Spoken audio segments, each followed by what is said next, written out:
Good morning mga mare. Tara, almusal tayo. Ang oras nga pala ngayon ay alas 6 ng umaga. Nagigising pala ako ng umaga para may time ako para mag-relax, magdahan-dahan ng kilos. Kasi pag alas 7 ka na gumising ay nako, ang bilis-bilis na ng oras at kailangan mo nang magmadali. So ko ay alas 8. Tapos ang break time ko ay alas 12. Ng break time ko ay alas 12, pagkatapos po babalik ako ng alas 4.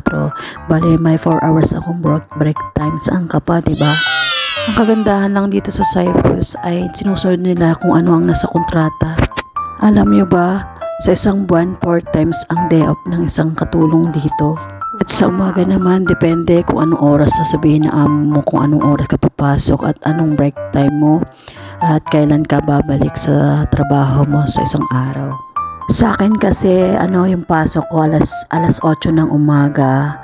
Maglilinis lang ako ng buong bahay, pagkatapos ay magbe-break time ako ng alas 12. Alas 12 hanggang alas 4.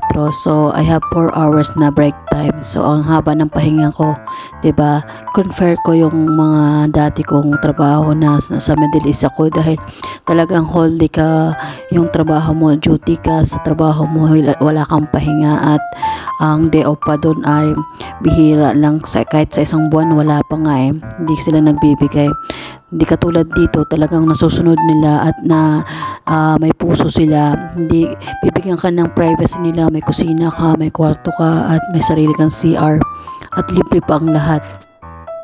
Doon pala sa mga nagtatanong kung ano ang processing at magkano ba ang mga gastos pagpunta dito.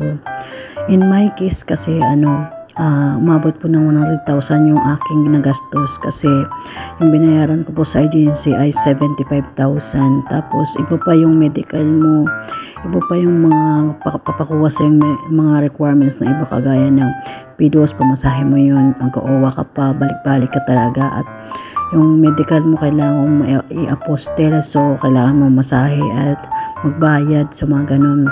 So siyempre pagkain mo, so nag-budget talaga ako ng 100,000.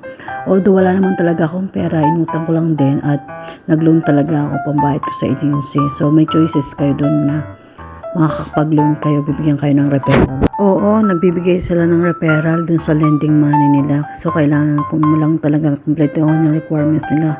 Madaming requirements sila na hinihingi, kaya habang matagal pa or ano pa yung pagpaprocess ng mo, kailangan mo isa-isahin mo na sikasuhin yung mga requirements na yon para makapag-loan ka sa kanila.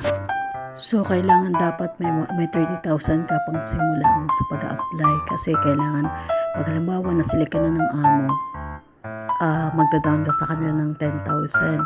Tapos magme-medical ka, nasa 5,000 yun ang pag-medical. Tapos ang iba naman yung mga papamasahe mo, balik-balik ka at halimbawa tapos ka na mag-medical, i-apostil mo yun at MBI.